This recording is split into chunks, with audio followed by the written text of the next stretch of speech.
Hello students, कैसे हैं आप सभी लोग। तो आज हम आपके सामने लेकर आ गए हैं चैप्टर नंबर 4 क्लास 12 का मैग्नेटिक इफेक्ट ऑफ करंट का एक बहुत शानदार सा टॉपिक जिसको हम पढ़ने वाले हैं। और वो टॉपिक होने वाला है बच्चों गैल्वेनोमीटर। ये गैल्वेनोमीटर शब्द जो है ये आप पहले भी सुन चुके होंगे। चैप्टर नंबर 2 करंट इलेक्ट्रिसिटी में जब अपन लोग बेटा पढ़ रहे थे तो आप याद करिए, व्हीटस्टोन ब्रिज में हम कहते थे जो बीच वाली आर्म होती थी उसमें एक गैल्वेनोमीटर लगा होता था। जब लैब में एक्सपेरिमेंट करते हैं, जाके एक्सपेरिमेंट में भी देखते हैं, एक कॉइल होती थी गैल्वेनोमीटर की जिसके साथ हम एक रेजिस्टेंस बॉक्स को लगाते थे जो मीटर ब्रिज में नल डिफ्लेक्शन पॉइंट को ऑब्टेन करने में काम में आ रहा था। तो वही गैल्वेनोमीटर है। उस गैल्वेनोमीटर के बारे में ही हमें आज यहां पढ़ना है। लेकिन तब हमें बस एक आइडिया मिला हुआ था कि गैल्वेनोमीटर एक डिवाइस होती है जो क्या करती है, जो करंट का डिटेक्शन करती है या बहुत स्मॉल करंट को मेजर भी वो कर लेती है। आज के इस लेक्चर में बच्चों अपन लोग गैल्वेनोमीटर की पूरा पोस्टमार्टम करने वाले हैं, जिसमें हम देखेंगे कि गैल्वेनोमीटर एक्चुअल में क्या है, कैसे वर्क करता है, उसके कंस्ट्रक्शन क्या है, उसके टाइप्स क्या है और किस प्रिंसिपल पे वो बेस्ड है। तो आज का लेक्चर बच्चों शुरू करते हैं। बिल्कुल। और उसके लिए आपको कुछ चीजें मुझे रिकॉल करानी पड़ेंगी बेटा। देखिएगा, ध्यान से सुनिएगा। सबसे पहले मैं अगर आपसे कहूं तो first of all we have to recall few things. अगर रिकॉल की बात हम करें बेटा तो रिकॉल में अगर आप देखेंगे तो रिकॉल में आप देखिए कि आप एक बात जानते थे कि अगर कोई करंट कैरिंग कॉइल, याद करिएगा फंडामेंटल को, अगर किसी करंट कैरिंग कॉइल को मैं मैग्नेटिक फील्ड में रखता था, अगर किसी करंट कैरिंग कॉइल को मैं मैग्नेटिक फील्ड में बच्चों रखता था तो मेरे पास क्या सेगमेंट आती थी। अगर मैं करंट कैरिंग कॉइल को मैग्नेटिक फील्ड में रख रहा हूं, ये मान के चलिएगा मैग्नेटिक फील्ड है। इस मैग्नेटिक फील्ड में जब मैं करंट कैरिंग कॉइल को रख रहा हूंगा, देखिए ये मैग्नेटिक फील्ड आ गई अपने पास।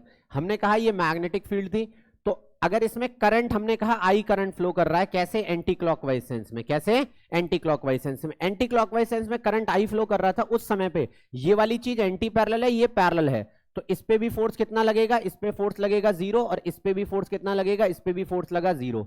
अगर इसकी लेंथ मैंने L ली और इसकी लेंथ मैंने B ली तो इस वाले पे बेटा करंट इधर है, उंगलियां इधर हैं, फोर्स किधर लगेगी, अंदर की तरफ, परपेंडिकुलरली फोर्स लगी अंदर की तरफ, ये फोर्स होगी F is equals to I। बस रिकॉल करने हैं, इसकी लंबाई कितनी है B और मैग्नेटिक फील्ड है B, और एंगल कितने का है, sin 90 का। तो इस पे जो फोर्स लगने लगेगी वो कितनी होगी, IBB। यहां वाली बात पे याद करो, करंट इधर था, उंगलियां इधर, परपेंडिकुलर बाहर की तरफ आया। जैसे ही परपेंडिकुलर बाहर की तरफ आया, इस पे भी फोर्स बेटा बाहर की तरफ लगती और वो फोर्स भी कितनी हो जाती, IBB। इसका मतलब ये है कि अगर मैं इस सेगमेंट को समझूं तो मैं इस सेगमेंट को देख के ऐसे कह सकता था कि इस वाली सेगमेंट पे फोर्स अंदर की तरफ लग रही है, इस सेगमेंट पे फोर्स बाहर की तरफ लग रही है, जिसकी वजह से ये क्या करने लग जा रही थी, घूमने लग जा रही थी। क्या करने लग जा रही थी बच्चों, घूमने लग जा रही थी। और वही मैंने आपको पढ़ाया था, जब भी किसी करंट कैरिंग कॉइल को मैग्नेटिक फील्ड में रखते हैं तो एक कंडीशन ऐसी है कि उसमें हम कहेंगे कि क्या लगेगा, टॉर्क लगने लग जाएगा। और वो जब टॉर्क पढ़ाया गया था तो रिकॉल करिए, पूरा डेरिवेशन आपको कराया गया था। टॉर्क बराबर किसके है, MB sin थीटा के। General case MB sin theta था, और इस वाले केस में रिस्पेक्टिवली जब हम देख रहे थे तो टॉर्क बराबर कितना आ जा रहा था, MB आ जा रहा था। रीजन बीइंग, यहां ऐसे करके घूम के चलना है बेटा, करंट ऐसे चला, मैग्नेटिक मोमेंट किधर की तरफ है, इसका मैग्नेटिक मोमेंट बच्चों बताओ जल्दी से, किधर की तरफ है, बाहर, और B इधर है, तो एंगल कितना है, 90 का। तो टॉर्क किसके बराबर आ गया, MB sin 90, और टॉर्क बराबर आ जाता किसके, MB के। इतनी बात रिकॉल कराने का एक मकसद है बस। पूरा गैल्वेनोमीटर का जो प्रिंसिपल है वो इसी पर बेस्ड है। क्या है प्रिंसिपल आगे जाके बता रहा हूं, लेकिन हल्का सा मैं आपको ओवरव्यू दे रहा हूं लेक्चर की स्टार्टिंग में, ताकि आप माइंडसेट अपने को प्रिपेयर कर लेंगे हम क्या बात करने वाले हैं।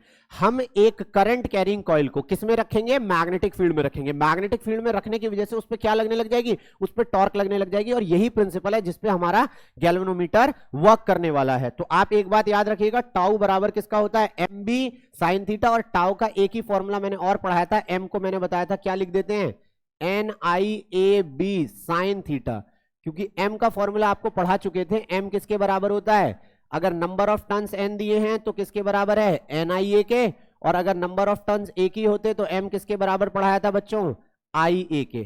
क्या मेरी बात समझ में आ गई सभी को? अगर इतनी बात तक समझ में आ गई है तो आगे की चीजें फर्दर प्रोसीड करना बहुत आसान हो जाएगा और आगे का प्रिंसिपल समझ में आ जाएगा। क्या मेरी बात क्लियर हो रही है? चलिए आगे बढ़ते हैं। तो बेटा अगर हम आपसे पूछें कि गैल्वेनोमीटर क्या है, तो गैल्वेनोमीटर बेटा एक ऐसी डिवाइस है जो क्या काम कर रही होगी, जो करंट का डिटेक्शन कर रही होगी या स्मॉल वैल्यू ऑफ करंट को मेजर भी कर रही होगी। ध्यान दीजिएगा, गैल्वेनोमीटर एक ऐसी डिवाइस है जो क्या काम करती है, जो बेसिकली करंट के डिटेक्शन में हमारी मदद करती है, या अगर करंट मीजर भी करेगी तो बहुत स्मॉल वैल्यू ऑफ करंट को मीजर कर पाती है। आगे जाके मैं बता रहा हूं, गैल्वेनोमीटर की मदद से हम वोल्टेज भी मीजर कर रहे होते हैं, गैल्वेनोमीटर की मदद से ही हम करंट भी मीजर कर रहे होते हैं, लेकिन उनमें कुछ मॉडिफिकेशन करने पड़ते हैं और वही मॉडिफिकेशन आगे जाके अलग डिवाइसेस बनते हैं, वोल्ट मीटर और एम मीटर।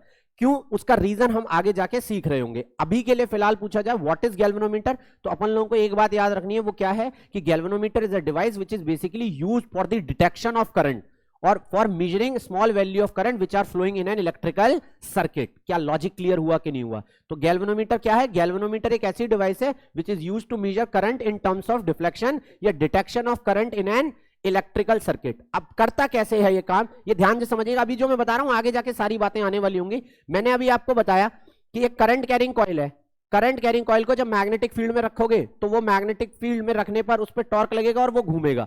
जब घूमेगा तो हम क्या एंगल मेजर कर रहे होंगे? थीटा। जितना ज्यादा घूमेगा इसका मतलब करंट उतना ज्यादा है, जितना ज्यादा घूमेगा इसका मतलब करंट उतना ज्यादा है, जितना कम घूमेगा इसका मतलब करंट उतना ही कम है। बहुत शानदार। तो आपको क्या बात समझ में आई अभी यहां तक, जो अभी मैंने बात बताई है?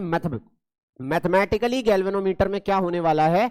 गैल्वेनोमीटर में होने वाला है साहब कि जितना करंट फ्लो होगा वो उतना ही करंट क्या प्रोड्यूस कर रहा होगा? डिफ्लेक्शन प्रोड्यूस कर रहा होगा। डिफ्लेक्शन को अपन लोग किससे रिप्रेजेंट कर रहे हैं?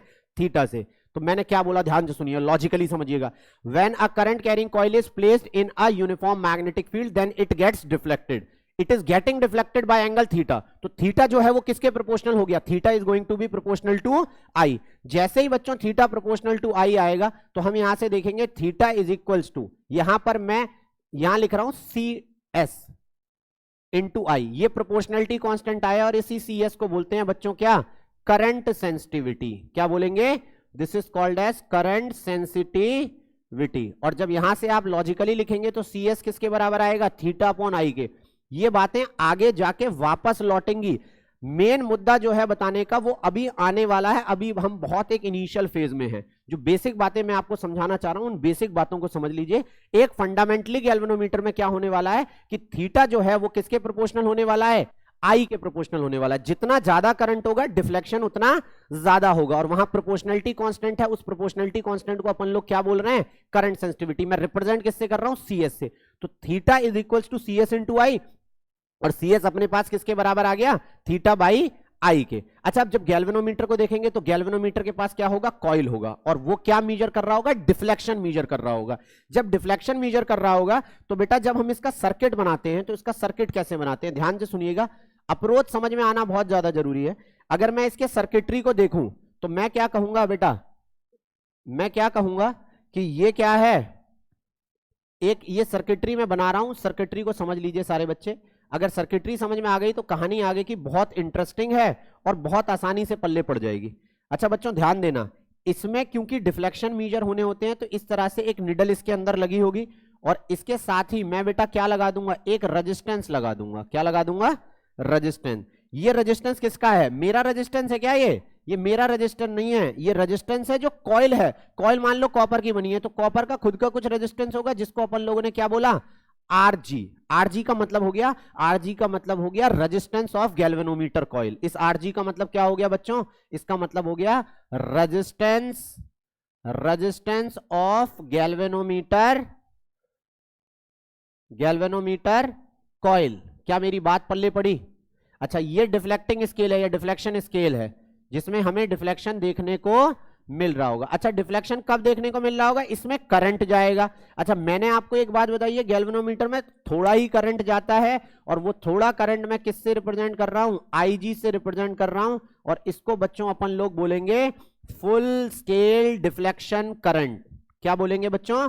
Full scale deflection current. Full scale deflection current से क्या मतलब है कि भैया वो करंट जिस पे गैल्वेनोमीटर कॉइल पूर्ण रूप से डिफ्लेक्ट हो जाएगी। मान लो वो 90 डिग्री के एंगल तक डिफ्लेक्ट हो सकती है, तो वो करंट जिसमें गैल्वेनोमीटर कॉइल पूरी तरह से घूम जाएगी, that current will be called as full scale deflection current. इसको हम रिप्रेजेंट किससे कर रहे हैं? आईजी से। इसका जो ऑर्डर होता है, ऑर्डर ऑफ आईजी, याद रखिएगा, order of IG is approx कितना होगा? ध्यान से सुनिएगा, 1 मिली एम्पियर के ऑर्डर का होगा। 1 मिली एम्पियर से मतलब है 1 milliampere, 2 milliampere, 4 milliampere, 6 milliampere, 10 milliampere. इससे ज्यादा कभी भी गैल्वेनोमीटर कॉइल में करंट हम नहीं भेजते हैं। क्यों नहीं भेजते, इसका जवाब अपन लोग आगे पढ़ रहे होंगे। और आरजी का जो ऑर्डर होता है, वो आरजी का ऑर्डर नियरली अगर मैं कहूं तो ये 10 ओम के ऑर्डर का होता है। कितने ऑर्डर का होता है? 10 ओम के ऑर्डर का होता है। अगर ये फिक्स वैल्यू नहीं है, इनमें थोड़े बहुत वेरिएशन चलते हैं। हमने एक स्केल बस देख लिया है कि आईजी लगभग लगभग इतना होगा और आरजी की वैल्यू लगभग लगभग इतनी होगी। तो अब तक जो बेसिक मैंने आइडिया दिया, उस बेसिक आइडिया से अपन लोगों को एक बात समझ में आई कि यहां पर एक डिफ्लेक्शन स्केल दिया हुआ है, एक रेजिस्टेंस दिया हुआ है। इसी पूरी सर्किटरी को थोड़ा सिंप्लीफाइड करके अगर बनाते हैं तो पूरा, अगर सिंबॉलिक रिप्रेजेंटेशन मैं कहूं गैल्वेनोमीटर का बच्चों, तो पूरे सिंबॉलिक रिप्रेजेंटेशन में मैं डिफ्लेक्टिंग स्केल नहीं दिखा रहा हूं, मैं रेजिस्टेंस ऑफ कॉइल ना दिखाऊं। उसकी जगह बच्चों बस मैं सिंपली क्या बना देता हूं, उसकी जगह पर मैं सिंपली बस इस तरीके से यहां पर अगर ऐसे देखें तो मैं एक डिवाइस बनाने वाला हूं, और यही डिवाइस क्या कहलाई जाएगी? This device will be called as, this device will be called as what? This device will be called as galvanometer. ये डिवाइस क्या कहलाई जाएगी बच्चों? ये क्या कहलाई जाएगी? गैल्वेनोमीटर। चाहे तो आप पूरा अरेंजमेंट ऐसे दिखा दीजिए, चाहे आप पूरा अरेंजमेंट ऐसे दिखा दीजिए। ऐसे स्केल बनाया, इधर जी लिख दिया, एक टर्मिनल इधर होगा पॉजिटिव, एक टर्मिनल इधर होगा नेगेटिव, एक टर्मिनल होगा एनोड, एक होगा कैथोड, और ये पूरी ही डिवाइस जो थी वो क्या कहलाई जाएगी? That will be called as galvanometer. क्या लॉजिक समझ में आया? एक फेयर आइडिया। अब तक आपने केवल गैल्वेनोमीटर कॉइल पढ़ते थे, याद करो किरचॉफ्स लॉ में भी हमने क्या कहा था? हमने कहा था किरचॉफ्स लॉ में उसमें कितना करंट जा रहा है? आईजी करंट जा रहा है। किरचॉफ्स लॉ में जब व्हीटस्टोन ब्रिज पढ़ाया था तो उसमें आईजी करंट जाता था। उस आईजी का मतलब यही है, full scale deflection current. Idea दिया है, और कैसे कैसे हो रहा होगा इसके बारे में चर्चा हम आगे और कर रहे होंगे। तो जल्दी से आगे बढ़ते हैं, इसे पॉज करके आप नोट्स को कंप्लीट कर लीजिएगा। अब देखिए, अब कहानी थोड़ा रफ्तार से आगे बढ़ेगी। अगर मैं कहूं बात गैल्वेनोमीटर कितने तरह के होते हैं, तो बेटा गैल्वेनोमीटर बेसिकली 2 तरह के होते हैं। पहले आपके जब कोर्स रिवाइज नहीं हुआ था, अब तो कोविड पीरियड से तो और रिड्यूस हो गया, और उससे पहले ये भी चीजें पढ़ाई जाती थी। एक होता है बेटा टेंजेंट गैल्वेनोमीटर, और एक होता है बेटा मूविंग कॉइल गैल्वेनोमीटर। एक है मूविंग मैग्नेट टाइप गैल्वेनोमीटर, जिसको अपन लोग क्या बोलते हैं? Tangent galvanometer. ये टेंजेंट लॉ पे काम करता है। उसमें एक बार मैग्नेट होती है, और बार मैग्नेट पे टॉर्क लग रहा होता है, और उसकी मदद से हम करंट को मेजर कर रहे होते हैं। वो गैल्वेनोमीटर क्या होता है? That galvanometer is called as moving magnet type galvanometer. उसमें मैग्नेट रोटेट कर रही होती है। क्या मेरी बात समझ में आ रही है? और उसके लिए एक लॉ भी पढ़ाया जाता था, उसको बोला जाता था क्या? Tangent law. इसलिए इस गैल्वेनोमीटर का नाम क्या हो गया? Tangent galvanometer. लेकिन अब ये बेटा आपकी कोर्स ऑफ स्टडी में नहीं है, बस मैं टाइप नेम पता होना चाहिए क्या है। एक है बेटा टेंजेंट गैल्वेनोमीटर, और दूसरा क्या है? Moving coil galvanometer. इनकी शक्लें देख लो कैसी होती हैं। इसमें नीचे 3 स्क्रू होती थी, और यहां पर एक मैग्नेटिक निडल है जो डिफ्लेक्ट कर रही होती थी, और उस मैग्नेटिक निडल की वजह से ही हम करंट का डिटेक्शन कर रहे होते थे। क्या मेरी बात समझ में आ गई? ये देखने में कुछ इस तरह से लगता था। और एक होता है बेटा मूविंग कॉइल गैल्वेनोमीटर। नाम जैसे कि सजेस्ट कर रहा है, मूविंग कॉइल। एक ऐसा गैल्वेनोमीटर जिसमें कॉइल घूमेगी। जिसमें क्या घूमेगी? कॉइल। और वो कॉइल जब मैग्नेटिक फील्ड में रखने पे घूम रही है, क्यों? क्योंकि उसमें करंट फ्लो कर रहा है, और यही आगे जाके प्रिंसिपल बनने वाला है किसका? मूविंग कॉइल गैल्वेनोमीटर का। तो एक गैल्वेनोमीटर हो गया मूविंग मैग्नेट टाइप गैल्वेनोमीटर, और दूसरा क्या है? Moving coil galvanometer. ये आपके सामने हल्का सा मैंने पिक्चर बना रखी है, ताकि आपको एक फेयर आइडिया हो जाए कि ये देखने में लगभग कैसे कैसे दिखाई देते हैं। चलिए इसमें आगे थोड़ा सा और फर्दर प्रोसीड करते हैं। अब क्योंकि हमें मूविंग कॉइल गैल्वेनोमीटर पढ़ना था, तो एक बात पल्ले में आ चुकी है हमारे कि क्या? कि इसमें कॉइल घूम रही होगी। क्या घूम रही होगी? कॉइल। अब मूविंग कॉइल गैल्वेनोमीटर भी बेटा 2 तरह के होंगे। वो 2 तरह के में होते हैं। एक होता है suspended moving coil galvanometer. Suspended मतलब टांगना, लटकाना। मैं कॉइल को एक वायर से लटकाऊंगा, मैं कॉइल को एक वायर से लटकाऊंगा। ऐसे मूविंग कॉइल गैल्वेनोमीटर क्या कहलाए जाएंगे? Suspended moving coil galvanometer. Am I clear और नॉट? और दूसरे होंगे जो फिक्स्ड होंगे, एक सपोर्ट क्या होगा? पाइवोट के अलॉन्ग फिक्स्ड होंगे। उन गैल्वेनोमीटर को हम बोल रहे होंगे पाइवोटेड मूविंग कॉइल गैल्वेनोमीटर। ध्यान से देखिएगा बेटा, इस पिक्चर को जब आप देख रहे हैं तो ये एक कॉइल है, और कॉइल एक वायर से अटैच्ड है, लटक रही है वायर से, इसलिए ये बन जाएगा क्या? Suspended moving coil galvanometer. और यहां पे जो कॉइल है, ये कॉइल यहां पे एक पाइवोट लगा होता है, स्क्रू टाइप लगा होता है। पाइवोट का मतलब होता है स्क्रू। ये स्क्रू से फिक्स्ड होती है, और उसके अलॉन्ग ही घूमने, जैसे इधर से स्क्रू है, इधर से स्क्रू, और बीच में ये घूमने के लिए फ्री होगी। ऐसा गैल्वेनोमीटर जो होगा उसको बोला जाएगा क्या? पाइवटेड टाइप गैल्वेनोमीटर। अपन लोग की कोर्स ऑफ स्टडी में ये वाला भी नहीं है, हमें पढ़ना ही केवल कौन सा है, सस्पेंडेड मूविंग कॉइल गैल्वेनोमीटर पढ़ना है। लेकिन फिर भी आपको मैंने क्या कहा था, सारा पोस्टमार्टम करना है गैल्वेनोमीटर का। गैल्वेनोमीटर और भी तरह के होते हैं, बैलिस्टिक गैल्वेनोमीटर होते हैं। जब इंजीनियरिंग डोमेन में जाएंगे, इलेक्ट्रिकल इलेक्ट्रॉनिक में, वहां आपको सारी बातें सीखने को मिल रही होंगी। लेकिन अभी के लिए हमारा सारा का सारा फोकस किस पे है, मूविंग कॉइल गैल्वेनोमीटर में। और मूविंग कॉइल गैल्वेनोमीटर के भी किस पे रहेगा फोकस, उसमें भी फोकस रहेगा अपन लोगों का किस पे, सस्पेंडेड एमसीजी पे।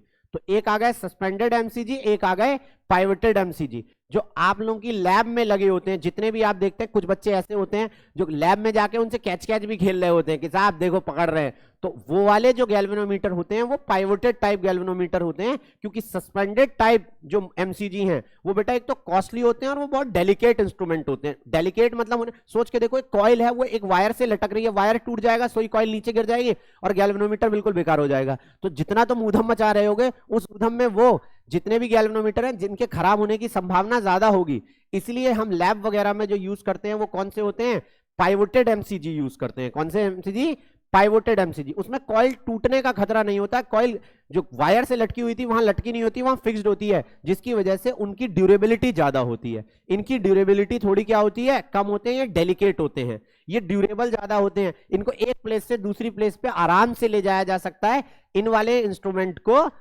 एक जगह से दूसरी जगह तक ले जाने में बहुत हमें केयरफुली हैंडल करना पड़ेगा। अगर अपन लोगों ने केयरफुली हैंडल नहीं किया ना, तो ये बहुत जल्दी इंस्ट्रूमेंट खराब होने की संभावना होगी। तो अब आप सोच रहे होंगे कि जब ये ड्यूरेबल ज्यादा है, ये आराम से एक जगह से दूसरी जगह ले जाया जा सकता है, तो इसको क्यों पढ़ना है और इसकी क्या इंपॉर्टेंस है।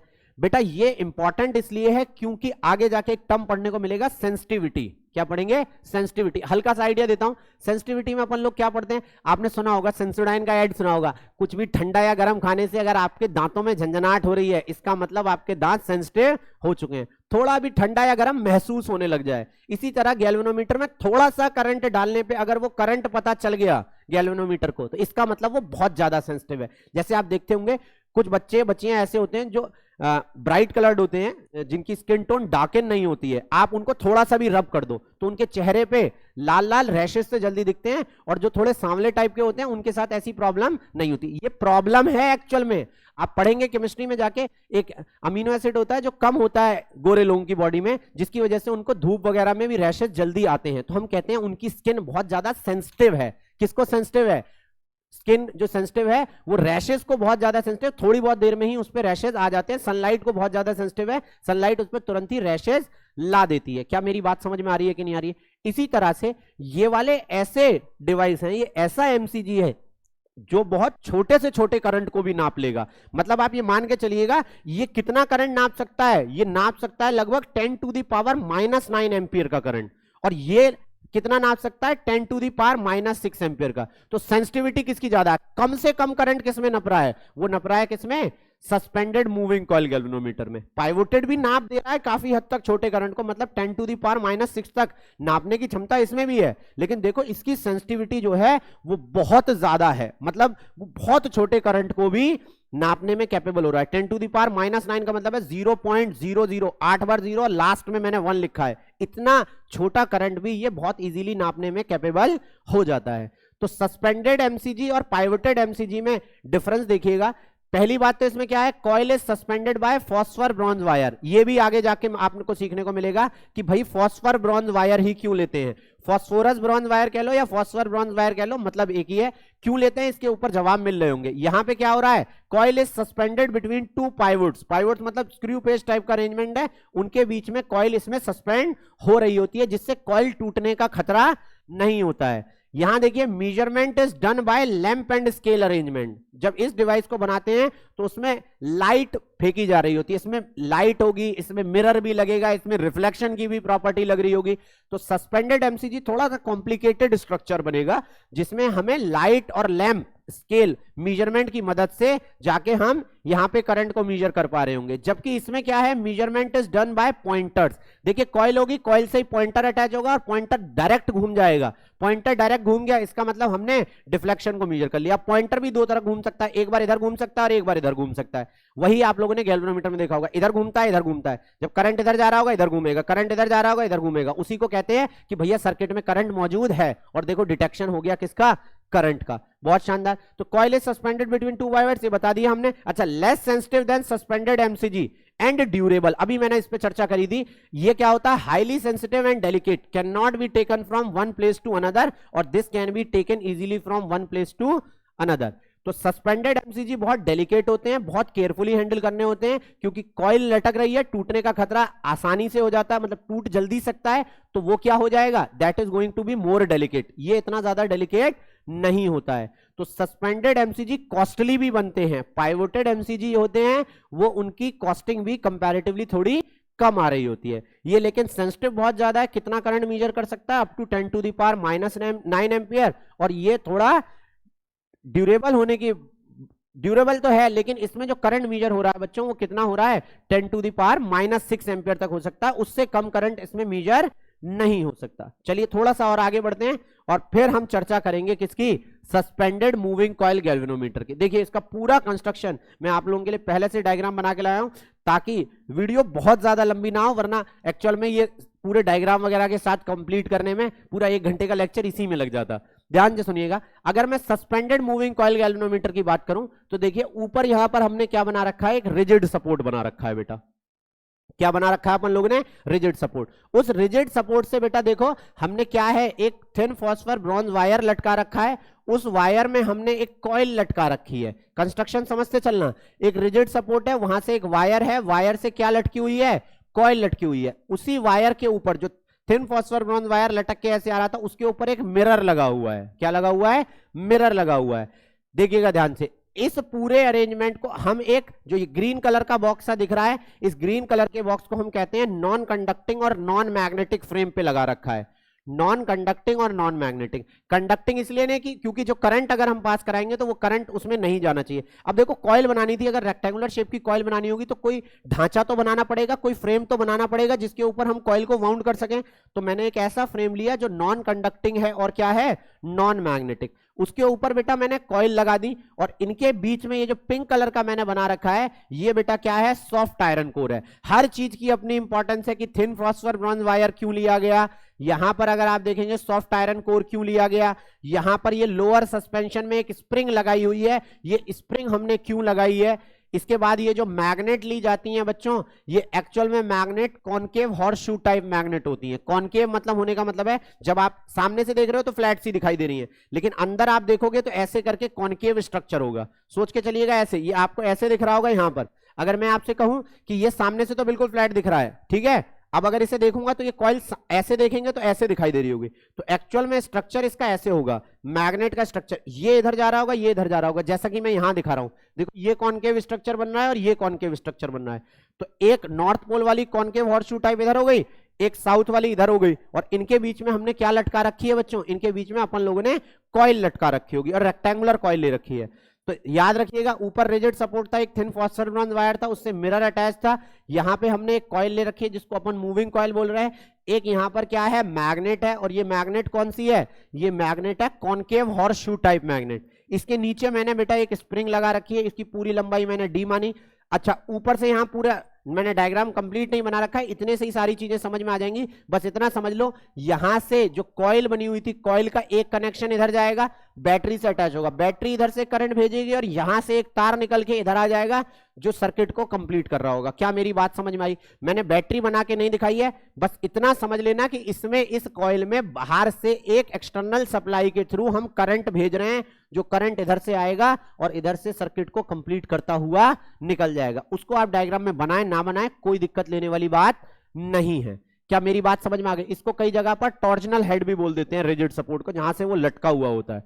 सुनो ध्यान से बात। अब अपने पास क्या हो गया? Concave horseshoe type magnet, soft iron core है, non conducting non magnetic frame है, नीचे एक स्प्रिंग लगी हुई है जिसको लोअर सस्पेंशन बोला हुआ है, मिरर है, यहां पर बेटा एक लैंप है, मैंने टॉर्च सी बना रखी है। बल्ब ले लेते हैं कई बार, बल्ब इसलिए क्योंकि इससे लाइट जाएगी, मिरर पे टकराएगी, और मिरर पे टकराने के बाद लाइट इधर जाती है।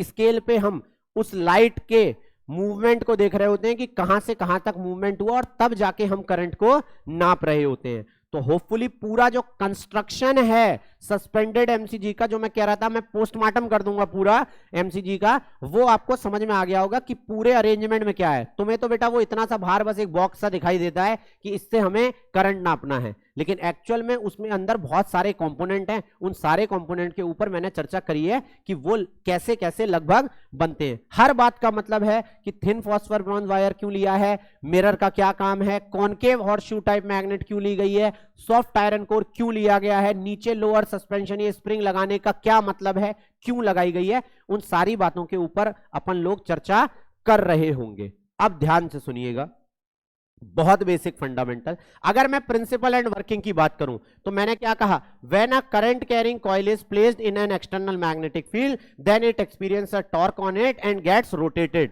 The deflection produced in the coil is the measure of current flowing through it. ये बात मैं आपको पहले ही बता चुका था कि किस प्रिंसिपल पे मूविंग कॉइल गैल्वेनोमीटर काम करने वाला है। मतलब की बात क्या है, जब भी कॉइल में आप करंट भेजेंगे, वो करंट कैरिंग कॉइल जब मैग्नेटिक फील्ड में रखी होगी तो उस पे क्या लगेगा, उस पे लगेगा टॉर्क। टॉर्क लगने की वजह से वो घूमेगी, और जो घूमना होता है वो बेसिकली मेजरमेंट बता रहा होगा किसका, करंट का। ज्यादा करंट ज्यादा घूमेगी, कम करंट कम घूमेगी। इसका मतलब जितना ज्यादा करंट उतना ज्यादा रोटेशन, जो एक हमने हल्के से आइडिया में पढ़ा था। अब सिनेरियो समझिएगा, इस पूरे की कंस्ट्रक्शन वर्किंग देखते हैं।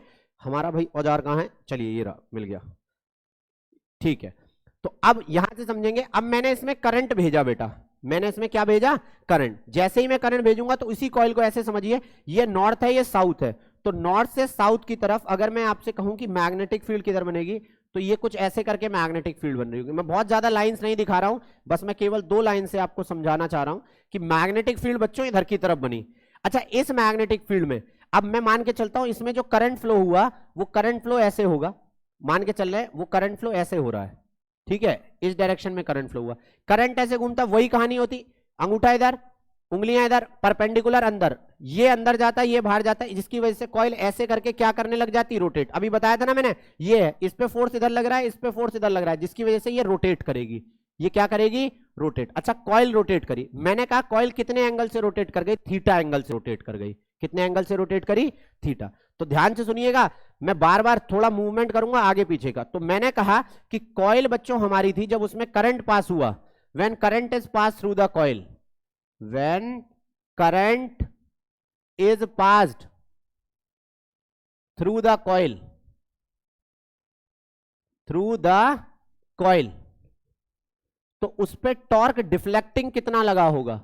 अगर मैं कहूं उस पर डिफ्लेक्टिंग टॉर्क है, अगर थीटा एंगल से रोटेट हो गई तो उस समय पे डिफ्लेक्टिंग टॉर्क किसके बराबर होगा, वो डिफ्लेक्टिंग टॉर्क होगा NIAB साइन थीटा के। ये रिकॉल करा के बताई हुई है मैंने बात कि वो अगर थीटा एंगल से घूम रही है तो उस पर डिफ्लेक्टिंग टॉर्क कितना लग रहा होगा बच्चों, उस पर डिफ्लेक्टिंग टॉर्क लग रहा होगा tau is equals to NIAB sine theta. वो मैग्नेटिक फील्ड घुमा रही है। अच्छा, अब सोच के देखो बेटा, मैं आपके लिए अरेंजमेंट निकालूं, रुको एक सेकेंड। हाँ, ऐसे देखते हैं, ध्यान से सुनिएगा, कंडीशन बहुत इंपॉर्टेंट है। अगर मैं आपके सामने ये लेके चलूं, मान के चलो मैं यहीं पे अगर आपसे ऐसे कहूं, ये एक वायर है, ठीक है, इसको मैं ऐसे, चलो ऐसे कर लेता हूं, ज्यादा लंबा वायर नहीं, ये एक वायर है, इसके साथ एक कॉइल अटैच है नीचे की तरफ। अब इसके साथ मान लो ये मेरा हाथ जो है ये कॉइल है, जब इसके साथ एक कॉइल अटैच है और ये ऐसे करके घूमेगा, तो देखो वायर में भी क्या ऐंठन आएगी, ऐसे करके वायर भी ऐसे करके रोटेट करेगा। यस और नो, हाँ या ना बोलो यार, पक्की बात है ना। ये पहले ऐसे करके लटका हुआ था, इसमें क्या आई, ऐंठन। जैसे ही ऐंठन आई तो ये क्या करेगा, ऐसे करके घूमेगा। जितना ज्यादा घूमेगा उसमें उतनी ज्यादा ऐंठन डेवलप होगी। आपने बचपन में एक गेम देखा होगा जिसमें हम झूले पे बैठते थे और उसको घूमते जाते थे, घूमते घूमते घूमते, तो रस्सी में ऐंठन डेवलप होते होते होते होते हमारे सर के पास आ जाती थी। जैसे ही हम अपने पैरों को उठाते थे तुरंत ही रस्सी अपोजिट डायरेक्शन में घूमते थे और तेजी से हम गोल गोल गोल गोल घूमने लग जाते थे। अब सिनेरियो क्या बनना होगा कि जब कॉइल इससे अटैच्ड होगी और कॉइल रोटेट करी थीटा एंगल से, तो जो वायर है, वायर में भी ऐंठन डेवलप हुई होगी, जिसकी वजह से वायर भी रोटेट किया होगा। वायर इसको दोबारा से अपनी ओरिजिनल पोजीशन में लाना चाह रहा होगा और मैग्नेटिक फील्ड इस कॉइल को घुमाना चाह रही है। क्या लॉजिक समझ में आ रहा है कि नहीं आ रहा? तो डिफ्लेक्शन कौन दे रहा है? डिफ्लेक्टिंग टॉर्क तो प्रोवाइड कराया किसने? मैग्नेटिक फील्ड में। और एक रीस्टोरिंग फोर्स डेवलप हो रहा होगा, एक रीस्टोरिंग फोर्स डेवलप हो रहा होगा, जो कौन प्रोवाइड करा रहा होगा? वायर प्रोवाइड करा रहा होगा। कौन प्रोवाइड करा रहा होगा? वायर। और वो डिफ्लेक्टिंग टॉर्क किसके बराबर होगा? सी थीटा के। किसके बराबर होगा? सी थीटा के। ऐसे मैं आपको समझा देता हूं वो कैसे होगा। बेटा जो वायर में ऐंठन की वजह से टॉर्क डेवलप हो रहा है। जो मैंने अभी आपको बताया कि जितने ज्यादा आप टर्न मार दोगे, जितना आप ट्विस्ट करते चले जाओगे, डिफ्लेक्ट रीस्टोरिंग टॉर्क उतना ज्यादा बनता चला जाएगा।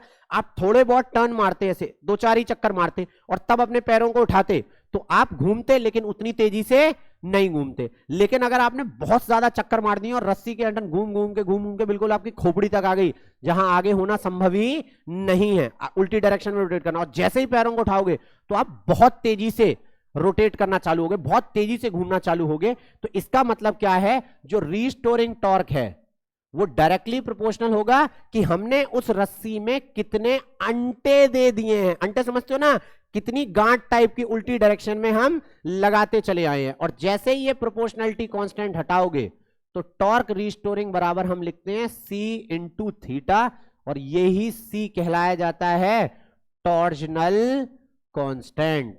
क्या बोला जाता है बच्चों? This will be called as torsional constant. इसका मतलब समझ में आएगा टॉर्जनल कांस्टेंट क्या होता है। हर चीज का मतलब है अपने आप में। अभी के लिए बस सोच के देखो, अगर एल्यूमिनियम का वायर होगा तो उसका टॉर्जनल कांस्टेंट अलग होगा, उसमें ऐंठन अलग तरीके से होगी, आयरन में अलग होगी, दूसरे मटेरियल में अलग तरीके से होगी। तो हर मटेरियल के लिए, मटेरियल टू मटेरियल, ये जो टॉर्जनल कांस्टेंट है इसकी वैल्यू चेंज हो रही होगी। गहराइयों में कुछ बहुत बातें अभी छुपी हुई हैं जो आपको समय के साथ क्लियर हो रही होंगी। तो बेटा एक हो गया डिफ्लेक्टिंग टॉर्क, जो कितना लग रहा है NIAB साइन थीटा, और एक हो गया बेटा रीस्टोरिंग टॉर्क जो किसके बराबर है C थीटा के। तो एक स्थिति ऐसी आएगी कि भैया ये घूम रहा है, ये घूमा घूमा घूमा घूमा घूमा। अब एक स्थिति ऐसी आएगी कि अब कॉइल ने घूमना बंद कर दिया होगा। जैसे ही कॉइल ने घूमना बंद किया होगा, इसका मतलब इसमें भी रीस्टोरिंग टॉर्क जो डेवलप हो रहा था वो लगना बंद हो गया होगा। इसका मतलब वो इक्विलिब्रियम कंडीशन है। अब ये इसे वापस लाना चाह रहा है और कॉइल ने इसे यहां रोक रखा है, तो वो कहलाया जाएगा क्या? Equilibrium of coil. और उस इक्विलिब्रियम पे हम क्या देखेंगे? उस इक्विलिब्रियम पे बच्चों हम लोग देखेंगे टॉर्क डिफ्लेक्टिंग बराबर होगा किसके? टॉर्क रीस्टोरिंग के। मतलब की बात क्या है? NIAB साइन थीटा बराबर हो जाएगा किसके? C थीटा के। किसके बराबर हो जाएगा? C थीटा के। बच्चों अगर यहां से मैं I की वैल्यू निकालूं तो वो वैल्यू आएगी C अपॉन में NAB। एक तरफ लिखा, देखो C इधर लिखा, N था, A था, B था, ये एक जगह पर लिखा, और मैंने क्या लिखा? यहां थीटा अलग लिखा हुआ है और साइन थीटा अलग लिखा हुआ है। बच्चों बुद्धि पे जोर देना है। C कांस्टेंट है, नंबर ऑफ टर्न फिक्स्ड है, A फिक्स्ड है, B फिक्स्ड है। तो यहां से अपन लोगों को क्या मिला कि I is proportional to theta upon में साइन थीटा। यहां हमें कंडीशन क्या मिली? I is proportional to theta upon में साइन थीटा। अगर नीचे ये साइन थीटा नहीं आता तो I प्रोपोर्शनल हो जाता किसके? थीटा के हो जाता। I प्रोपोर्शनल हो जाता किसके? थीटा के। या मैं इसे रिवर्स ऑर्डर में लिखूं तो मैं क्या लिख सकता था? Theta upon sine theta is proportional किसके हो जाता? I के। हमें मेजर करना है थीटा को किसके टर्म में? I के टर्म में। I को मेजर करना है किसके टर्म में? थीटा के टर्म में। क्या मेरी बात समझ में आ रही है कि नहीं आ रही? लेकिन हमें यहां जो पंगा दे रहा है, वो पंगा कौन दे रहा है? वो पंगा दे रहा है साइन थीटा। पंगा दे रहा है कौन? Sine theta. क्योंकि मैं बेटा करंट को डायरेक्टली थीटा के टर्म में नहीं नाप पा रहा हूं। डिनोमिनेटर में एक फैक्टर साइन थीटा जबरदस्ती अपनी टांग अड़ाए हुए है। अगर नीचे साइन थीटा नहीं होता तो मैं उस समय पे थीटा को डायरेक्टली किसके टर्म में मेजर कर लेता? मैं उस समय पे थीटा को डायरेक्टली I के टर्म में मेजर कर लेता, और यही मेरा मकसद था। तो हमारे सामने सबसे बड़ी जो दुविधा खड़ी हुई वो किसको लेके हुई? इस साइन थीटा को लेके। तो इस साइन थीटा की दुविधा को खत्म करने के लिए अगर मैं आपसे कहूं इस तरह से, ध्यान से सुनिएगा, ये मेरे पास पूरी कॉइल थी। अगर मैं इस पूरी कॉइल का टॉप व्यू देखूं तो ऐसे करके ये सामने से एक पट्टी सी दिखाई देगी। अगर मैं उस पट्टी को कहूं तो क्या वो इस स्केल की फॉर्म में दिखाई दे सकती है? अगर ऊपर से देखें बेटा, ये यहां पर है, तो ये क्या दिखाई दे रहा है? एक पट्टी हो गई, ये मेरे पास कॉइल है। अब मैं कॉइल का कौन सा व्यू देख रहा हूं? टॉप व्यू देख रहा हूं। कौन सा व्यू देख रहा हूं? Top view. अगर ऐसे रोटेटेड है, अब सोचना बच्चों मेरी बात को ध्यान से, जब ये ऐसे रोटेटेड है और अगर इधर नॉर्थ पोल होता और इधर साउथ पोल होता तो मैग्नेटिक फील्ड केवल और केवल ऐसे बन रही होती।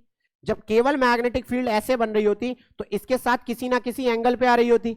लेकिन इसी चीज का निवारण करने के लिए हमने यहां पर इसके जो पोल का सिरा है वो हमने फ्लैट नहीं रखा। वो पोल का सिरा हमने कैसा ले लिया? वो हमने लिया है कॉनकेव हॉर्सशू टाइप। कैसा लिया है? Concave horseshoe type. जैसे ही बच्चों में कॉनकेव हॉर्सशू टाइप मैग्नेट लूंगा, थोड़ा सा फील करना, अभी बीच वाले इसको छोड़ रहा हूं, ये ऐसे सिरा फ्लैट नहीं है, ये देखो ऐसे घूमा हुआ है, ये ऐसे घूमा हुआ है, सामने से ऐसे दिख रहा है ना, ये ऐसे करके है। इधर कौन सा पोल है? नॉर्थ। और ऐसे ही बेटा इधर देखते तो ये कौन सा पोल हो जाता? साउथ। ये पोल क्या है? साउथ। इधर ऐसे क्या पोल है, नॉर्थ, तो नॉर्थ से फील्ड लाइन निकलेंगी, साउथ में जाएंगी, नॉर्थ से निकल रही है, साउथ में जा रही है, और बीच में क्या रख रखा है, soft iron core. Iron core की यहां टेंडेंसी होती है वो सारी की सारी मैग्नेटिक फील्ड लाइन को अपने अंदर से पास कराता है।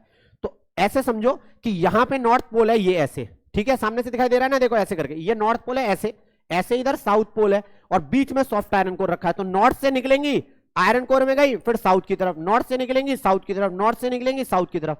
तो ये एक सर्कल नुमा स्ट्रक्चर दिखाई देगा ऊपर से देखने में। कैसा स्ट्रक्चर दिखाई देगा, सर्कल नुमा। उसमें सारी फील्ड लाइन किधर आ रही होंगी, सेंटर पे, और फिर सेंटर से ही बाहर निकल रही है। एम आई क्लियर और नॉट? इसी फील्ड लाइन को बोला जाएगा radial magnetic field line. Imaginative approach बहुत ज्यादा जरूरी है।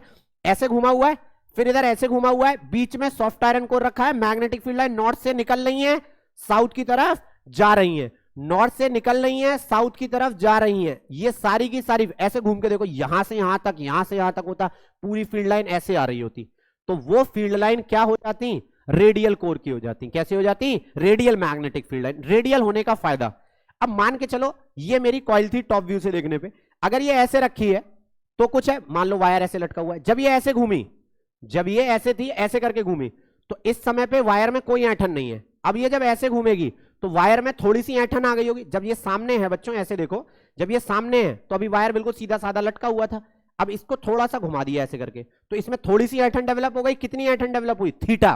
कितने एंगल से, थीटा से, क्योंकि कॉइल मेरी कितने एंगल पे रोटेट कर चुकी है, थीटा एंगल पे रोटेट कर चुकी है। क्या मेरी बात समझ में आ गई? वायर में कितनी ऐंठन डेवलप हो चुकी है, कितनी ऐंठन डेवलप हो चुकी है, थीटा ही वायर में डेवलप हो चुकी है। लेकिन फील्ड लाइन अगर केवल ऐसे होती तो वो कुछ ना कुछ एंगल बना रही होती। सही है, सोच के देखो, यहां पे फील्ड लाइन ऐसे होती तो इसका एरिया वेक्टर इधर आता, तो उनके बीच में कुछ एंगल आता। ये मैग्नेटिक फील्ड लाइन की डायरेक्शन, ये एरिया वेक्टर की डायरेक्शन, उनके बीच में कुछ एंगल बन गया कि नहीं बना?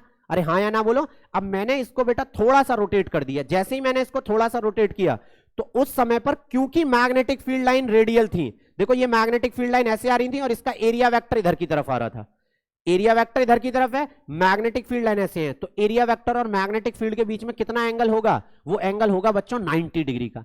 रेडियल मैग्नेटिक फील्ड लाइन होने का सबसे बड़ा फायदा ये है कि जो डिफ्लेक्टिंग टॉर्क लग रहा है बच्चों अपने पास, कौन सा टॉर्क लग रहा है, जो डिफ्लेक्टिंग टॉर्क लग रहा है, ध्यान से सुनना, जो अपन लोगों के पास डिफ्लेक्टिंग टॉर्क लग रहा है, उस डिफ्लेक्टिंग टॉर्क में रेडियल फील्ड होने की वजह से, कौन सी फील्ड होने की वजह से, रेडियल मैग्नेटिक फील्ड होने की वजह से, कहानी में ट्विस्ट है, जो टॉर्क डिफ्लेक्टिंग लगेगा, टॉर्क डिफ्लेक्टिंग लगेगा, वो किसके बराबर होगा, NIAB sin 90 के। सही है, और बेटा टॉर्क रिस्टोरिंग जो लगेगा, वो टॉर्क रिस्टोरिंग बराबर होगा C थीटा के, क्योंकि कॉइल कितने से घूमी है, थीटा से, लेकिन डिफ्लेक्टिंग टॉर्क में मैग्नेटिक मोमेंट और एरिया वेक्टर में एंगल 90 का है। तो अब इस परिस्थिति में एट इक्विलिब्रियम जब हम बात करेंगे, किस पे बात करेंगे, एट इक्विलिब्रियम, तो हम क्या कहेंगे, टॉर्क डिफ्लेक्टिंग बराबर हो गया किसके, टॉर्क रीस्टोरिंग के। अच्छा, टॉर्क डिफ्लेक्टिंग अगर टॉर्क रीस्टोरिंग के बराबर है तो क्या लिखेंगे, साइन 90 की वैल्यू बच्चों 1 है, तो क्या आया, NIAB बराबर टॉर्क रीस्टोरिंग कितना है, C थीटा। तो यहां से देखेंगे थीटा किसके बराबर आएगा, थीटा किसके बराबर आएगा, NAB अपॉन में C। एक जगह लिखा, I को मैंने अलग लिखा, ये पूरा का पूरा मैंने कांस्टेंट बोला, theta is proportional to I। देखो बच्चों, मैंने करंट को मेजर कर लिया directly in terms of theta. पहले मैं करंट को डायरेक्टली थीटा के टर्म में मेजर नहीं कर पा रहा था, अब मैं करंट को डायरेक्टली थीटा के टर्म में मेजर कर ले रहा हूं। यहां थीटा अपॉन साइन थीटा का टर्म आ रहा था, लेकिन रेडियल मैग्नेटिक फील्ड होने की वजह से थीटा अपॉन साइन थीटा वाला टर्म हटके केवल कितना रह गया, थीटा रह गया। इसलिए हम बेटा जो बार मैग्नेट यूज कर रहे होते हैं वो कैसे शेप की होती हैं, कॉनकेव हॉर्सशू टाइप होती हैं, जो कि रेडियल मैग्नेटिक फील्ड लाइंस बना रही होती हैं। क्या बना रही होती हैं बच्चों, रेडियल मैग्नेटिक फील्ड लाइंस। क्या मेरी बात समझ में आ गई? तो थीटा प्रोपोर्शनल हो गया किसके, आई के। हल्का सा आइडिया दे देता हूं, यहां पर भी समझिएगा। अब ये मेरे पास क्या था, ये मेरे पास बेटा वायर था, इसके ऊपर बच्चों मिरर लगा हुआ है। इसके ऊपर मैं ऐसे कहूं तो आप ऐसे समझिएगा, ध्यान से सुनिएगा, ये वायर है, इस वायर के ऊपर बच्चों ऐसे करके एक मिरर लगा हुआ है। अब ये ऊपर लटका था, इसमें ऐंठन डेवलप हुई होगी तो ये ऐसे घूमेगा हल्का सा, पहले ये सामने था, अब ये हल्का सा घूमा, और इधर से मैं बेटा इस पे टॉर्च मार रहा हूं। जैसे ही मैं इस पर टॉर्च मारूंगा, ये कितने एंगल से घूम गया? थीटा एंगल से। लाइट आई, लाइट इस पे पहले तो ऐसे पड़ रही थी, अब ये जब थीटा एंगल से घूम गया तो लाइट ऐसे आएगी, और लाइट आने के बाद इधर से जाके इधर मूव करेगी, और वो लाइट जाके गिरती है किस पे? स्केल पे। किस पे जाके गिरती है बच्चों? स्केल पे। क्या मेरी बात समझ में आ रही है कि नहीं आ रही? ये सस्पेंडेड एमसीजी है, जो लैब में लगे होते हैं वो मत देखना, उसमें तो पॉइंटर होता है, डायरेक्ट मूव कर जाता है कॉइल के घूमने की वजह से। ये सस्पेंडेड एमसीजी का केस है। तो इसको जब मैंने ऐसे घुमाया, इस पे से लाइट पड़ी, लाइट आएगी, मिरर पे गिरी, मिरर पे गिरने की वजह से रिफ्लेक्ट हुई, और रिफ्लेक्ट होने के बाद वापस गई। क्या लॉजिक समझ में आया? आगे जाके बेटा रे ऑप्टिक्स में भी ये मैं बात बता रहा हूं, अगर मिरर थीटा एंगल से रोटेट हो जाता है, मिरर कितने एंगल से रोटेट होता है? थीटा एंगल से, तो याद रखना रिफ्लेक्टेड रे जो होती है वो रोटेट हो जाती है 2 थीटा एंगल पे। कितने पे? रे ऑप्टिक्स में बकायदा इसका डेरिवेशन कर रहे होंगे हम, कोई दिक्कत लेने वाली बात नहीं है। मैं आपको एक ओवरऑल आइडिया दे रहा हूं बस यहां पर, क्योंकि कुछ यहां पर ऑप्टिक्स की भी बातें लग रही हैं। यहां तक इतना समझ में आ गया था कि थीटा प्रोपोर्शनल है किसके? आई के। अब सिनेरियो ये बनेगा कि यहां से बेटा लाइट आई, ये एक स्केल था, अगर आप ध्यान से देखें तो यहां पर बच्चों हमने एक स्केल बना रखा था, ये स्केल यहां पर है, कंसेप्ट को समझ लीजिएगा। ये अपने पास क्या है बेटा? This is the scale. इसको यहां से हटा दूं, ये देखिए इससे बना लेते हैं। ये बेटा हमारे पास क्या है? एक स्केल है। अब इस स्केल की अगर हम बात करेंगे तो इसमें जो लाइट आई, इसमें जो, ठीक है चलिए इतने से ही काम चलाते हैं, इससे जो लाइट आएगी, एक रिफ्लेक्टेड रे जो मिरर पे से टकरा के यहां से आ रही है, वो रिफ्लेक्टेड रे मान के चलो यहां पॉइंटर पे यहां तक आ गई। अच्छा, मिरर कितने एंगल पे रोटेट हुआ था? ये वाला मिरर रोटेट हुआ था थीटा एंगल पे, तो ये वाली अपने पास कौन सी रे है? This is the reflected ray, this is the reflected ray. और ये बच्चों क्या है? This is the normal. तो ये एंगल कितना होगा? 2। यहां थीटा ना लेते हैं, अच्छा थीटा से रोटेट हुआ है तो ये भी कितना होगा? 2 थीटा हो जाएगा। लॉजिक समझ में आया? ये मिरर था, मिरर कितने एंगल से रोटेट हुआ? थीटा से। तो इस पे गिरने वाली लाइट जो इधर जाएगी वो नॉर्मल से कितने एंगल पे चलेगी? अगर ये नॉर्मल होता तो वो कितने एंगल पे चलती? 2 थीटा पे। अच्छा, जहां ये स्केल था, अभी बता रहा हूं, प्रीवियस डायग्राम पे फिर जाऊंगा, जहां ये स्केल है और जहां मिरर लगा है वहां से लेके यहां तक की डिस्टेंस फिक्स्ड है, इसको अपन लोगों ने क्या बोला? Capital D. और ये स्केल पे पॉइंटर आ गया जहां पे रिफ्लेक्टेड रे आके टकरा रही थी, उसको मैंने मेजर कर लिया, जिसको अपन लोगों ने क्या बोला? डी। अब देखो, अगर मैं tan 2 थीटा लिखूं, tan 2 थीटा लिखूं तो tan 2 थीटा किसके बराबर आएगा? d अपॉन कैपिटल डी के। अच्छा, since theta is very small, भैया कॉइल में जो डिफ्लेक्शन हो रहे हैं वो बहुत छोटे डिफ्लेक्शन हो रहे हैं, क्योंकि गैल्वेनोमीटर छोटे ही करंट को मेजर कर सकता है, तो हम ये कहेंगे 2 थीटा इज ऑल्सो स्मॉल। अगर 2 थीटा भी बच्चों बहुत छोटा मौजूद है तो आप एक बात जानते हैं, theta is approximately equals to tan theta. तो इसका मतलब क्या हो जाता? 2 theta is approximately equals to, क्या लिखेंगे? 2 theta is approximately equals to tan 2 theta. इसका मतलब इस tan 2 थीटा की जगह मैं डायरेक्टली क्या लिख सकता हूं? This implies 2 theta is equals to d upon में कैपिटल डी, और थीटा बराबर आ गया d अपॉन में 2d। क्या लॉजिक समझ में आया? अरे हाँ या ना बोलो यार, कोई डाउट वाली बात? तो थीटा बच्चों अपना किसके बराबर आ गया? d अपॉन में 2d। इसका मतलब ये 2 फिक्स्ड है, d फिक्स्ड है, इसका मतलब थीटा किसके प्रोपोर्शनल हो गया? थीटा प्रोपोर्शनल हो गया d के। थीटा प्रोपोर्शनल है i के, थीटा प्रोपोर्शनल है i के, और थीटा प्रोपोर्शनल है d के। तो this implies theta is proportional to i is proportional to d। D का मतलब क्या था? डी का मतलब था कि लाइट इस स्केल पे कितनी दूरी ट्रेवल करने वाली है, यहां जो डिस्टेंस ट्रेवल हो रही है वो क्या होगी? डी होगी। तो इसका मतलब मैं क्या करूंगा? मैं करंट को डायरेक्टली इस डी के टर्म में मेजर कर लूंगा। जितना ज्यादा करंट इसका मतलब उतना ज्यादा रोटेशन, और जितना ज्यादा रोटेशन इसका मतलब स्केल पे उतना ही ज्यादा मूवमेंट। और इस तरीके से मैं सस्पेंडेड मूविंग कॉइल गैल्वेनोमीटर की मदद से करंट को डायरेक्टली किसके टर्म में मेजर कर पा रहा हूंगा? मैं करंट को डायरेक्टली मेजर कर पा रहा हूंगा इन टर्म्स ऑफ डिफ्लेक्शन। यही बेटा पूरी कहानी है किसकी? सस्पेंडेड एमसीजी की। अभी मैं सामने से हट रहा हूं, इसके बाद आप सारी बातें लिख लीजिएगा। ये देखो, ये बेटा पूरा लैंप एंड स्केल मेजरमेंट का खेल है। यहां देखो मैंने लिखवाया था आपको, measurement is done by lamp and scale measurement. तो लैंप एंड स्केल मेजरमेंट क्यों लगाया गया सस्पेंडेड एमसीजी में और कैसे काम करता है वो समझ में आया। और देखो मैंने करंट को डायरेक्टली थीटा के टर्म में और स्केल पे जो मूवमेंट हो रहा है उसके टर्म में डायरेक्टली मेजर कर लिया है। तो बेटा एक बार मैं यहां पर रख रहा हूं, ये देखना है आपको, और उसके बाद इसे पॉज कर लीजिएगा। इसके बाद देखिए इसको पॉज करिए। हाँ जी, तो आप लोगों ने बच्चों ये क्या कहते हैं नोट कर लिया होगा पॉज करके। अब हम इसके आगे बढ़ रहे हैं और आगे की चीजों को समझेंगे। जब हम आगे की चीजों को देखेंगे तो अब बेटा जो मैंने आपको पहले बोला था कि एक सेगमेंट हम पढ़ने वाले होंगे इसमें, जो कि क्या होने वाली थी, सेंसिटिविटी होने वाली थी। किसकी सेंसिटिविटी? मेरी सेंसिटिविटी थोड़ी, किसकी सेंसिटिविटी बच्चों? गैल्वेनोमीटर की सेंसिटिविटी। और मैंने आपको बताया भी था एक कॉमन से एग्जांपल से, क्या सेंसोडाइन वाला। क्या एग्जांपल था? अगर कुछ भी थोड़ा भी ठंडा गर्म खाने से अगर हमारे दांतों में झंझनाहट होती है, इसका मतलब हमारे दांत क्या हैं? सेंसिटिव है। इसी तरह से गैल्वेनोमीटर में अगर थोड़ा सा भी करंट जाए और वो उसे अगर डिटेक्ट कर ले, इसका मतलब वो बहुत ज्यादा सेंसिटिव है, और अगर डिटेक्ट नहीं कर पा रहा है इसका मतलब उसकी सेंसिटिविटी पुअर है। तो अगर सेंसिटिविटी को बताया जाए तो कैसे बताया जाता है? तो ध्यान दीजिएगा, sensitivity of a galvanometer can be defined as the deflection produced at very small current. Logic समझ में आया कि नहीं आया?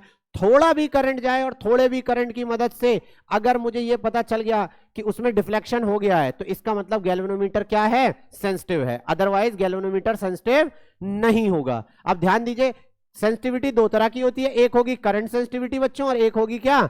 Voltage sensitivity. अच्छा, अब सबसे पहली वाली स्लाइड पे दोबारा से हम भाग के चलते हैं। अगर आप ध्यान दें तो हमने क्या पढ़ा था आपको जब करंट सेंसिटिविटी पढ़ाई थी, तो करंट सेंसिटिविटी में क्या आया था? थीटा जब आई के प्रोपोर्शनल हो तो जहां ये प्रोपोर्शनलिटी कांस्टेंट आता है बच्चों, ये प्रोपोर्शनलिटी कांस्टेंट ही क्या बन जाता है? यही प्रोपोर्शनलिटी कांस्टेंट बनता है करंट सेंसिटिविटी। मतलब करंट सेंसिटिविटी बेसिकली किसके बराबर आ रही थी? करंट सेंसिटिविटी बराबर आ रही थी थीटा अपॉन आई के। तो अगर आप यहां से अब ध्यान दें, हमने आपको एक रिलेशन पढ़ाई कि थीटा किसके बराबर आ रहा है? एन ए बी अपॉन में सी इंटू आई। तो इसी वाली एक्सप्रेशन का अगर मैं इस्तेमाल करूं तो यहां से बच्चों मेरे पास एक रिजल्ट आएगा, theta upon I is equals to N A B upon में सी। और ये बेटा थीटा अपॉन आई क्या बन जाएगा?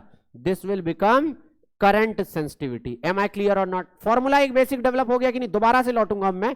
तो अगर मैं यहां से कहूं कि करंट सेंसिटिविटी को कैसे डिफाइन किया जाएगा, तो it may be defined as the deflection produced as passing a unity current. देखो ध्यान से, यहां हमने फाई के टर्म में लिखा हुआ है। आपको एक बात पता थी, करंट सेंसिटिविटी किसके बराबर है? थीटा अपॉन आई के। अगर आई की जगह में 1 एम्पियर रख दूं तो करंट सेंसिटिविटी किसके बराबर आ गई? थीटा के बराबर। करंट सेंसिटिविटी बच्चों किसके बराबर आ गई? थीटा के बराबर। तो मैं क्या कहूंगा? Current sensitivity of a galvanometer is defined as the deflection produced in the coil when a unity current is pass through the coil. It may be defined as the deflection produced in the coil भी लिख सकते हैं at the passing of unity current in it. This is called as current sensitivity. अब देखो, यही theta upon आई, अगर phi upon I ना लिख के मैं यहां क्या लिखूं? थीटा अपॉन आई। तो अभी बताया था बच्चों, ध्यान दो जरा, मैंने क्या बताया? थीटा अपॉन आई अपना किसके बराबर था? एन ए बी अपॉन सी के। तो यहां से थीटा अपॉन आई किसके बराबर आ गया? एन ए बी अपॉन में सी के। अच्छा, अब अगर इसकी यूनिट की बात करें तो एंगल को किस में नापते हैं बच्चों? रेडियन में। और करंट को किस में नापते हैं? एम्पियर में। तो इसकी यूनिट क्या हो गई? रेडियन पर एम्पियर। या मैं डिफ्लेक्शन को जो नाप रहा था यहां पर देखो, इस वाले स्केल पे भी तो नाप रहे थे, जो इसको बोल रहे थे डी, तो उसमें क्या थे? डिवीजन थे। कितने पे? एम्पियर पे। तो उसको हम कैसे भी बोल सकते हैं? डिवीजन पर एम्पियर के टर्म में भी बोल सकते हैं। तो रेडियन पर एम्पियर भी बोला जा सकता है और डिवीजन पर एम्पियर भी बोला जा सकता है। अच्छा, ये एक इंपॉर्टेंट रिमार्क है बच्चों। अच्छा, ध्यान से सुनिएगा, इंपॉर्टेंट रिमार्क क्या है? गैल्वेनोमीटर की जो करंट सेंसिटिविटी है, और अगर उस करंट सेंसिटिविटी का बच्चों में रेसिप्रोकल कर दूं, क्या कर दूं? रेसिप्रोकल। जैसे रेजिस्टिविटी का रेसिप्रोकल होता था कंडक्टिविटी, इसी तरह से करंट सेंसिटिविटी का जो रेसिप्रोकल होता है उसको हम नाम देते हैं बच्चों क्या? Figure of merit. क्या नाम देते हैं? Figure of merit. Figure of merit of a galvanometer is defined as the reciprocal of current sensitivity. तो अगर रेसिप्रोकल ऑफ करंट सेंसिटिविटी करेंगे तो वो किसके बराबर आ जाएगा? आई अपॉन थीटा के। और वो किसके बराबर हुआ? सी अपॉन में एन ए बी के। और इसको मैं किससे रिप्रेजेंट कर रहा हूं? इसको मैं रिप्रेजेंट कर रहा हूं बच्चों के से। तो फिगर ऑफ मेरिट को किससे रिप्रेजेंट कर दिया है? के से रिप्रेजेंट कर दिया है। और वो किसके बराबर है? आई अपॉन थीटा, जो कि किसके बराबर हो गया? सी अपॉन एन ए बी। किसके बराबर हो गया? सी अपॉन एन ए बी। अच्छा करंट सेंसिटिविटी बच्चों क्या आ रही थी, थीटा अपॉन आई, तो सोचने वाली बात है वोल्टेज सेंसिटिविटी क्या आएगी, वोल्टेज सेंसिटिविटी सिंपली आ जाएगी थीटा अपॉन में वी, क्या आ जाएगी, थीटा अपॉन में वी। अब डेफिनेशन अपने आप बनाओ, बहुत बेसिक सा फंडामेंटल, क्या अगर वी की जगह 1 वोल्ट कर दूं तो वोल्टेज की वजह से करंट जाएगा, करंट की वजह से डिफ्लेक्शन होंगे, तो how will you define voltage sensitivity, voltage sensitivity of a galvanometer is defined as the deflection produced in the coil when 1 volt of potential difference is applied across the ends of the coil. आया नहीं आया, अरे नहीं आया, ध्यान से सुनो फिर से मेरी बात को, मैंने क्या बोला, वोल्टेज सेंसिटिविटी को हम डिफाइन कर सकते हैं बराबर होता है किसके, deflection produced in the coil, कब, जब उसमें हम कितना वोल्टेज लगा दें, जब हम उसमें 1 वोल्ट का पोटेंशियल डिफरेंस लगा दें। It may be defined as the deflection produced when the unity voltage is applied across the terminal of the galvanometer, galvanometer के अक्रॉस लगाओ या उसकी कॉइल के अक्रॉस लगाओ। डेफिनेशन समझ में आई है या नहीं आई है, इंपॉर्टेंट है डेफिनेशन समझना। टूटी फूटी इंग्लिश में लिखोगे या प्रॉपर तरीके से लिखोगे वो डिपेंड करेगा आपकी इंग्लिश कितनी अच्छी है, लेकिन फिजिक्स जो मेरे को आपको सिखानी थी वो मैं आपको सिखा चुका हूं। तो यहां देखिए किसके बराबर आ रहा है, फाई अपॉन में वी के बराबर आया। अच्छा वी को मैं क्या लिख सकता हूं बच्चों, आई आर लिख सकता हूं, तो फाई अपॉन में वी क्या हो गई, वोल्टेज सेंसिटिविटी, और वी की जगह लिख दिया आई आर। तो बच्चों यहां पर इसमें बस जब मैं वोल्टेज सेंसिटिविटी की बात कर रहा हूंगा, when we will be talking about voltage sensitivity, तो वोल्टेज सेंसिटिविटी किसके बराबर आएगी, थीटा अपॉन में वी, और ये किसके बराबर आएगा, थीटा अपॉन में आई आर। अच्छा थीटा अपॉन आई अभी मैंने आपको पढ़ाई था किसके बराबर होता है बच्चों, ये बराबर होता है NAB अपॉन में C, और नीचे क्या आ गया, रेजिस्टेंस। क्या मेरी बात समझ में आई कि नहीं आई। अच्छा इसकी यूनिट की बात करेंगे तो यहां पर क्या आएगा, रेडियन, और यहां आएगा वोल्ट, तो यूनिट क्या हो गई, रेडियन पर वोल्ट। अच्छा यहां नाप रहे थे तो यहां क्या आ रहे थे, डिवीजन आ रहे थे, तो उसकी यूनिट क्या हो गई, डिवीजन पर वोल्ट। तो या तो यूनिट हम इसकी क्या लिखेंगे, रेडियन पर वोल्ट लिखेंगे, या दूसरी यूनिट अपन लोग क्या लिख रहे होंगे, डिवीजन पर वोल्ट। बहुत बढ़िया, शानदार। अब आगे बढ़ेंगे और बहुत तेजी से समझेंगे। एक और चीज समझो, किसी की सेंसिटिविटी, गैल्वेनोमीटर अच्छा कौन सा था, सस्पेंडेड वाला अच्छा था या पाइवोटेड वाला अच्छा था। आप कहोगे साहब पाइवोटेड वाला अच्छा था क्योंकि वो आसानी से टूट नहीं रहा था। मैं टूटने के सेंस में बात ही नहीं कर रहा हूं, मैं ड्यूरेबिलिटी की बात नहीं कर रहा हूं। अच्छा गैल्वेनोमीटर वो होगा जो छोटे से छोटे करंट को भी नाप ले। तो सस्पेंडेड एमसीजी जो होता है वो 10 टू द पावर -9 एम्पियर तक नाप सकते थे, और जो पाइवोटेड थे वो कितने तक नाप सकते थे, 10 टू द पावर -6 तक। इसका मतलब सेंसिटिविटी किसकी ज्यादा थी, सेंसिटिविटी ज्यादा थी सस्पेंडेड एमसीजी की रादर देन पाइवोटेड एमसीजी की। तो अब आपसे पूछा जाएगा भैया सेंसिटिविटी किन किन फैक्टर पर डिपेंड करती है, सेंसिटिविटी किन किन फैक्टर पर डिपेंड करती है। तो करंट सेंसिटिविटी की बात करें तो देखो 4 फैक्टर दिखाई दे रहे हैं, एक है नंबर ऑफ टर्न्स, एक है एरिया ऑफ क्रॉस सेक्शन, एक है मैग्नेटिक फील्ड, और एक है सी। याद करो सी क्या था, C was the torsional constant, C was the torsional constant जो मटेरियल पे डिपेंड कर रहा था। अब ध्यान से सुनिएगा मेरी बात को, अगर बच्चों में इसको कॉइल मानता, इसको क्या मानता, कॉइल, इसके ऊपर मैंने कॉइल लपेटी थी, ये फ्रेम था, इसके ऊपर मैंने कॉइल लपेटी थी। अच्छा नंबर ऑफ टर्न्स अगर मैं इस पे बढ़ाता चला जाता तो ये कॉइल जो हो जाती वो भारी हो जाती, और जब ये लटक रही होती उस फॉस्फर ब्रॉन्ज वायर से तो इसके टूटने का खतरा ज्यादा रहता नहीं रहता। तो नंबर ऑफ टर्न्स को एक लिमिट तक बढ़ाया जा सकता है। आपसे पूछे करंट सेंसिटिविटी किस पे डिपेंड करती है, तो आप कहेंगे साहब नंबर ऑफ टर्न्स पे डिपेंड करती है और डायरेक्टली प्रोपोर्शनल होती है, लेकिन इसको बढ़ाने का अपना एक क्राइटेरिया है, एक लिमिट तक ही बढ़ाई जा सकती है। अच्छा ध्यान से सुनना, दूसरा किस पे डिपेंड कर रही है, एरिया ऑफ क्रॉस सेक्शन पे। मतलब इसका एरिया ऑफ क्रॉस सेक्शन में मान के चलूं, एक बुक में इसके बराबर में और लगा दूं, इसका एरिया बढ़ा दिया, एरिया बढ़ाऊंगा तो करंट सेंसिटिविटी बढ़ जाएगी, बिल्कुल सही बात है, लेकिन ये इंस्ट्रूमेंट भी तो साइज में बड़ा होता चला जाएगा। इंस्ट्रूमेंट मुझे चाहिए छोटे से, और एरिया बढ़ेगा, इसका मतलब जो भी फ्रेम होगा उस फ्रेम का वेट भी बढ़ेगा। वेट बढ़ने की वजह से उस पर जब टर्न आ रहे होंगे तो बड़े बड़े टर्न आ रहे होंगे, इसका मतलब जो कॉइल होगी उसका वेट बढ़ जाएगा, और कॉइल का वेट बढ़ेगा तो फिर भी उसके टूटने का खतरा बढ़ जाएगा। यस और नो, हाँ या ना बोलो यार। तो नंबर ऑफ टर्न्स बढ़ाने से करंट सेंसिटिविटी बढ़ेगी, बिल्कुल सही बात है, लेकिन एक लिमिट तक बढ़ाया जा सकता है। एरिया ऑफ क्रॉस सेक्शन बढ़ाने से करंट सेंसिटिविटी बढ़ेगी, लेकिन उसको भी एक लिमिट तक बढ़ाया जा सकता है। अब उसके बाद 2 पैरामीटर जो सबसे इंटरेस्टिंग है हमारे पास, वो 2 पैरामीटर हैं बच्चों। एक क्या है, मैग्नेटिक फील्ड, और एक क्या है बेटा, एक है मैग्नेटिक फील्ड और एक है टॉर्जनल कांस्टेंट। अब बुद्धि पे जोर देना, जो मैं बात बताने वाला हूं बेटा, कंडीशन ये है कि मैंने जो सॉफ्ट आयरन कोर रखा था, यहां ध्यान दो, मैंने कहा था हर चीज का मतलब है, ये जो सॉफ्ट आयरन कोर था, मैग्नेटिक फील्ड कुछ ऊपर से जा रही थी, लेकिन इस सॉफ्ट आयरन कोर ने क्या काम किया, उन सारी मैग्नेटिक फील्ड लाइन को अपने अंदर से पास करा दिया। क्या मेरी बात समझ में आई? अच्छा, अगर इसमें से कुछ, ये सोच के चलो कॉइल छोटी होती है और मैग्नेटिक फील्ड, मैग्नेट जो होती है वो बड़ी होती, तो कुछ मैग्नेटिक फील्ड लाइन ऊपर नीचे से ही निकल जाती और कॉइल तक पास ही नहीं हो पाती। लेकिन ये सॉफ्ट आयरन कोर की टेंडेंसी होती है, आगे जाके पढ़ेंगे, फेरोमैग्नेटिक सब्सटेंस होता है, ये सारी की सारी मैग्नेटिक फील्ड लाइन को क्या कहता है, आओ मेरे अंदर से पास हो, मैं तुम्हें ऐसे ही कहीं भी जाने नहीं दूंगा। तो बेटा ये जो सॉफ्ट आयरन कोर था, ये सारी की सारी मैग्नेटिक फील्ड लाइन को अपने अंदर से पास कराने की कोशिश करेगा। जैसे ये सारी की सारी मैग्नेटिक फील्ड लाइन इसके अंदर से पास होंगी, तो मैं क्या कहूंगा, यहां वाले रीजन में मैग्नेटिक फील्ड बढ़ गई और बी बढ़ने की वजह से करंट सेंसिटिविटी बढ़ गई। तो आपसे पूछा जाए सॉफ्ट आयरन कोर का क्या इस्तेमाल होता है, तो आप कहेंगे सॉफ्ट आयरन कोर रखने की वजह से सबसे बड़ा इंपॉर्टेंट ये है कि मैग्नेटिक फील्ड बढ़ जाती है, और मैग्नेटिक फील्ड बढ़ने की वजह से हम कहेंगे कि उस इंस्ट्रूमेंट की करंट सेंसिटिविटी बढ़ जाती है। एम आई क्लियर और नॉट? दूसरा, वो रोल भी प्ले करता था कि वो रेडियल बनाने में भी थोड़ा मदद करता है, लेकिन रेडियली बेसिकली किसकी वजह से बनती थी, वो कॉनकेव हॉर्सशू टाइप मैग्नेट की वजह से बनती थी। एम आई क्लियर और नॉट? जो रेडियल मैग्नेटिक फील्ड लाइन बन रही है वो किसकी वजह से बन रही है, वो बन रही है कॉनकेव हॉर्सशू टाइप मैग्नेट की वजह से। यस और नो? पक्की बात है ना? और soft iron core magnetic field की इंटेंसिटी को बढ़ा दे रहा है, जिसकी वजह से करंट सेंसिटिविटी बेटा फर्दर इनहेंस हो जाएगी। क्या मेरी बात समझ में आ गई? अच्छा, अब एक कहानी और, लास्ट वाली बात है, जो किसकी बात हो रही है, सी की, टॉर्जनल कांस्टेंट। टॉर्जनल कांस्टेंट बेटा एल्यूमिनियम का अपना मैंने बताया था टॉर्जनल कांस्टेंट होगा, आयरन के मटेरियल का कुछ और होगा, कॉपर के मटेरियल का कुछ होगा, और एक वायर है जिसको हम बोल रहे हैं thin phosphor bronze wire. Thin phosphor bronze wire का जो सी की वैल्यू होती है वो बहुत कम होती है। अगर मैं आयरन का ले लेता तो उसमें इतनी जल्दी ऐंठन पहले तो आती नहीं, और दोबारा से वो अपनी पोजीशन पे आने में भी देर लगाता, उसकी वजह से उसका टॉर्जनल कांस्टेंट बहुत ज्यादा होता। थिन फॉस्फर ब्रॉन्ज वायर ऐसा होता है जिसका टॉर्जनल कांस्टेंट बहुत कम होता है, तो सी बहुत कम होने की वजह से इसकी पूरी करंट सेंसिटिविटी जो होगी बेटा वो एकदम से बहुत ज्यादा बढ़ जाएगी। तो आपसे पूछे why do we need thin phosphor bronze wire in moving coil galvanometer, तो आप कहेंगे because it has very low torsional constant, because of which the current sensitivity of the galvanometer is very high. Logic समझ में आया कि नहीं आया?